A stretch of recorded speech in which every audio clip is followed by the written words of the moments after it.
Hi friends, welcome to my channel. ഇന്ന് ഉലുവ ഇലയുടെ തോരനാണ് ഉണ്ടാക്കുന്നത് കേട്ടോ.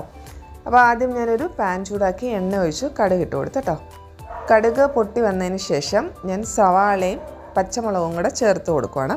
നമ്മൾ ഉലുവയുടെ ഇലയ്ക്ക് ഒരു കയ്പ്പുണ്ട് കേട്ടോ. അപ്പോൾ കയ്പ്പ് കുറയ്ക്കാൻ വേണ്ടി നമുക്ക് സവാള കൂട്ടി കൊടുക്കാം. ഞാനൊരു 3-4 സവാള എടുത്തിട്ടുണ്ട്. കാരണം ഇലയ്ക്ക് നല്ല കയ്പ്പുണ്ട്. അപ്പം ആ കയ്പ്പൊന്ന് ബാലൻസ് ആവാൻ വേണ്ടി നമുക്ക് സവാളയുടെ അളവ് കൂട്ടി കൊടുക്കാം കേട്ടോ.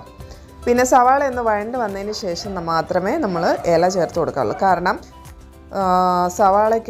സവാളയുടെയും ഈ ഇലയുടെ എല്ലാം കൂടെ വെള്ളമാകുമ്പോൾ ഈ തോരൻ കുഴഞ്ഞു പോകും. അപ്പോൾ സവാള ഒന്ന് വഴറ്റിയതിന് ശേഷം മാത്രം നമുക്ക് ഇല ഇട്ട് കൊടുക്കാം. പിന്നെ ആ ഉലുവയുടെ ഇലയിൽ നിന്ന് വെള്ളം ഇറങ്ങി തന്നെ ഇല വെന്തോളും. പിന്നെ ആവശ്യത്തിന് ഉപ്പും കൂടെ ചേർക്കുക.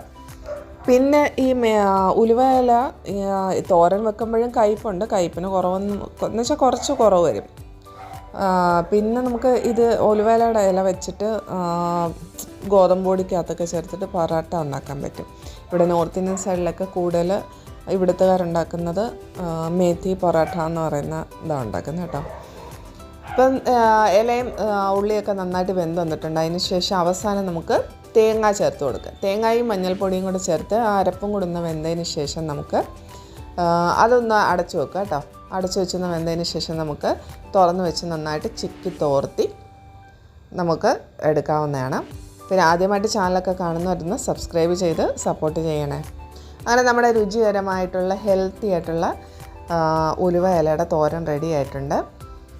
ഈ ഷുഗർ പേഷ്യൻസിനൊക്കെ നല്ലതാണ് കേട്ടോ. അപ്പോൾ എല്ലാവരും ട്രൈ ചെയ്ത് നോക്കുക. ഇനി മറ്റൊരു വീഡിയോയുമായി കാണുന്നത് വരെ താങ്ക് യു ഫോർ വാച്ചിങ്.